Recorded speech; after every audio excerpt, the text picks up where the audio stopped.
มรีบมาสบายใครแลงพัดแลงไทยไว้แดง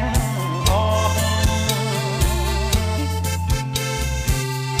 มองดอลสีมรีบมาสบายใครแลงพัดแลงไทยไว้แดงออกได้กรองออกก็สบายอัดช่องพอมาเจ็ดเตียงออกตรองออกจ้าថ្ងៃនេះខ្ញុំនឹងនាំអ្នកទាំងអស់គ្នាទៅទស្សនាប្រាសាទដែលបានកសាងឡើងពីថ្មភក់ពណ៌ផ្កាឈូកដ៏កម្រ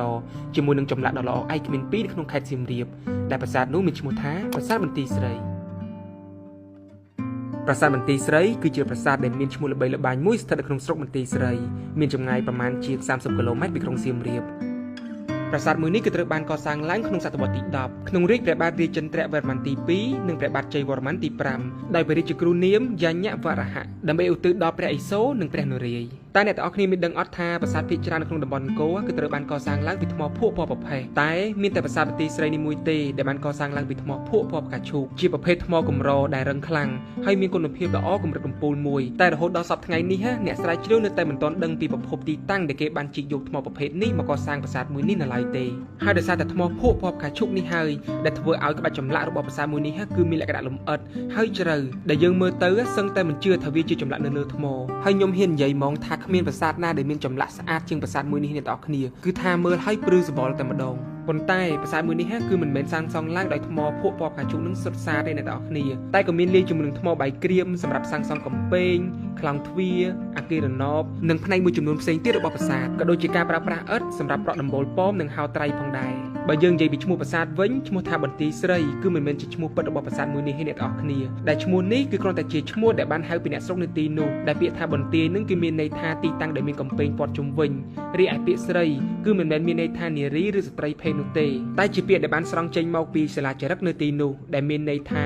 សិរីមង្គលឬតេជះនៅក្នុងភាសាសំស្ក្រឹតហើយបើតាក់ទងទៅនឹងឈ្មោះពិតរបស់ប្រាសាទគឺមិនទាន់មានការស្រាវជ្រាវណាដែលមានអំណាងពិតប្រាកដទេអ្នកទាំងអស់គ្នាតាក់ទងទៅនឹងសំណង់របស់ប្រាសាទបន្ទាយស្រីប្រាសាទមួយនេះគឺមានតួប៉មចំនួន3ដែលតួប៉មខាងត្បូងនិងកណ្ដាលគឺសាងឡើងដើម្បីឧទ្ទិសថ្វាយដល់ព្រះឥសូរដែលមានការតម្កល់សិវលិង្គនៅក្នុងនោះរីឯតួប៉មខាងជើងវិញគឺដើម្បីឧទ្ទិសថ្វាយដល់ព្រះនរាយណ៍ដោយសារតែប្រាសាទមួយនេះគឺត្រូវបានកសាងឡើងដើម្បីឧទ្ទិសថ្វាយដល់ព្រះអាទិទេពចំនួន2អង្គនេះហើយទើបយើងឃើញមានចម្លាក់រៀបរាប់ពីទេវកថាដែលតាក់ទងទៅនឹងព្រះអាទិទេពនីមួយៗនៅតាមហោជើងនិងផ្តែរហើយនៅក្នុងទេវកថាទាំងអស់ហ្នឹងគឺមានតែមួយដែលខ្ញុំស្គាល់ហើយមើលយល់ដែលជាឈុតប្រយុទ្ធគ្នារវាងស្វាពាលីនិងសុគ្រីតនៅក្នុងរឿងរាមកេរ្តិ៍អញ្ចឹងនៅក្នុងវីដេអូមួយនេះខ្ញុំអាចប្រាប់ត្រឹមតែព័ត៌មានសំខាន់ខ្លះៗតែប៉ុណ្ណោះដែលតាក់ទងទៅនឹងប្រវត្តិក៏ដូចជារចនាបថនិងស្ថាបត្យកម្មរបស់ប្រាសាទមួយនេះអញ្ចឹងពេលអ្នកទាំងអស់គ្នាបានមកលេខដោយផ្ទាល់អីអ្នកទាំងអស់គ្នាគួរតែមានមគ្គទេសចរមកជាមួយដើម្បីបានដឹងពីព័ត៌មានលម្អិតក៏ដូចជារឿងរ៉ាវដ៏អស្ចារ្យផ្សេងទៀតរបស់ប្រាសាទមួយនេះអូខេអញ្ចឹងខ្ញុំសូមមកបង្ហាញពីការរៀបចំសណ្ដាប់ធ្នាប់និងការអភិរក្សប្រាសាទមួយនេះវិញម្ដង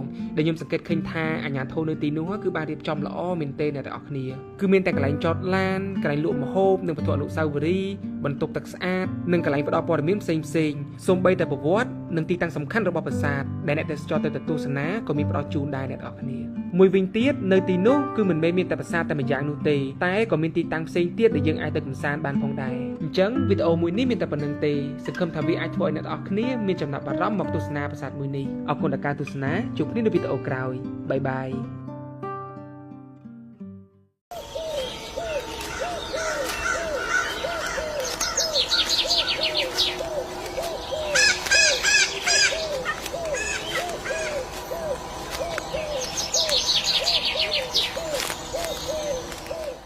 មូលហេតុអ្វីបានជាព្រះមហាក្សត្រខ្មែរកសាងប្រាសាទព្រះវិហារនៅលើភ្នំដងរែកហើយមូលហេតុអ្វីបានជាត្រូវកសាងប្រាសាទបែរមុខទៅទិសខាងជើងតើបងប្អូនធ្លាប់ឆ្ងល់ដែរឬទេ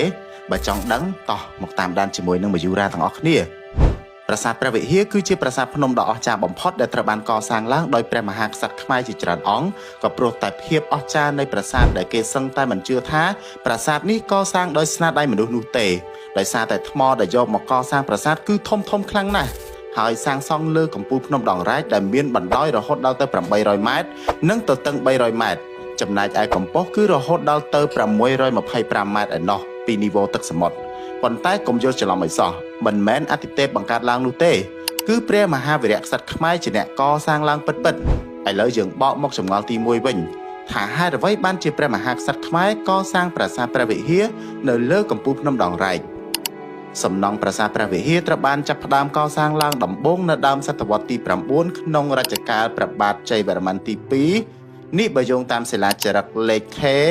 583នៅប្រាសាទបាពួនចាក្នុងរជ្ជកាលព្រះបាទរាជាន្ទ្រទី2និយាយថាព្រះអង្គម្ចាស់ឥន្ទ្រាយុទ្ធជាព្រះរាជបុត្រារបស់ព្រះបាទជ័យវរ្ម័នទី2បានទៅធ្វើតបៈនៅលើភ្នំលង្កបពតនៅឯប្រាសាទវត្តភូហើយបាននាំយកលឹងព្រះឥសូរពីថ្មលឹងភ្នំធម្មជាតិមកតម្កល់នៅលើភ្នំព្រះវិហារក្នុងនាមអាទិទេពព្រះស្រីសិខរិស្វរៈដែលមានន័យថាជាអាទិទេពនៃកំពូលភ្នំ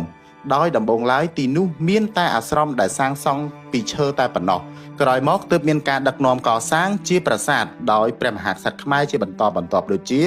ព្រះអង្គម្ចាស់ឥន្ទ្រាយុទ្ធបុត្រារបស់ព្រះបាទជ័យវរ្ម័នទី2ព្រះបាទយសោវរ្ម័នទី1ព្រះបាទរាជាន្ទ្រវរ្ម័នទី2ព្រះបាទសូរ្យវរ្ម័នទី1ព្រះបាទឧទយទិត្យវរ្ម័នទី1ព្រះបាទហសវរ្ម័នទី2ព្រះបាទជ័យវរ្ម័នទី6និងព្រះបាទសូរ្យវរ្ម័នទី2ឥឡូវយើងងាកមកចម្ងល់ទី2វិញម្ដងហេតុអ្វីបានជាគេកសាងប្រាសាទព្រះវិហារបែរមុខទៅទិសខាងជើង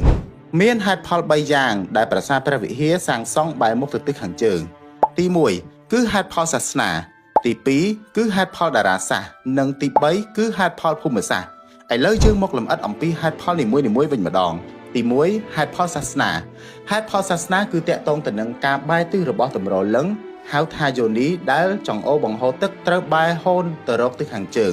ទិសនៃទេពសម្បត្តិសួគ៌ដែលហៅថាគោបរៈព្រោះសម័យនោះប្រទេសខ្មែរមានជំនឿទៅលើព្រះឥសូរដែលជាអាទិទេពមួយអង្គនៅក្នុងព្រហ្មញ្ញសាសនាចំពោះហេតុផលទី2គឺហេតុផលតារាសាស្ត្រតាមហេតុផលតារាសាស្ត្រប្រាសាទព្រះវិហារអាចជាតំណាងឲ្យផ្កាយមួយដួងក្នុងចំណោមកញ្ចុំផ្កាយ88ដួងនៅអធិគោលខាងជើងក្នុងន័យតារាវិទ្យាប្រាសាទព្រះវិហារជានិមិត្តរូបនៃផ្កាយពោលប្រាប់ទិសខាងជើង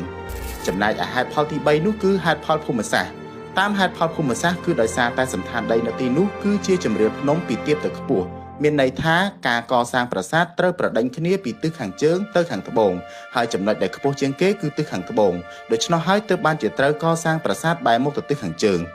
គួររំលឹកផងដែរថាប្រាសាទព្រះវិហារមានទីតាំងស្ថិតនៅឃុំស្រអែមស្រុកជាំខ្សាន្តខេត្តព្រះវិហារហើយត្រូវបានអង្គការ UNESCO ប្រកាសចូលជាសម្បត្តិបេតិកភណ្ឌពិភពលោកនៅថ្ងៃទី7ខែកក្កដាឆ្នាំ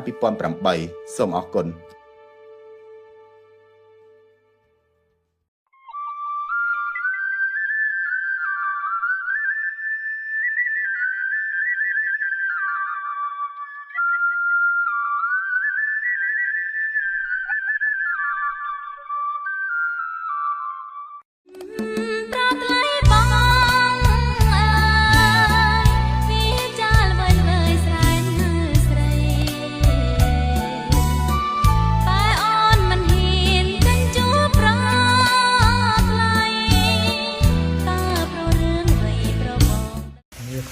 បែកែមករកប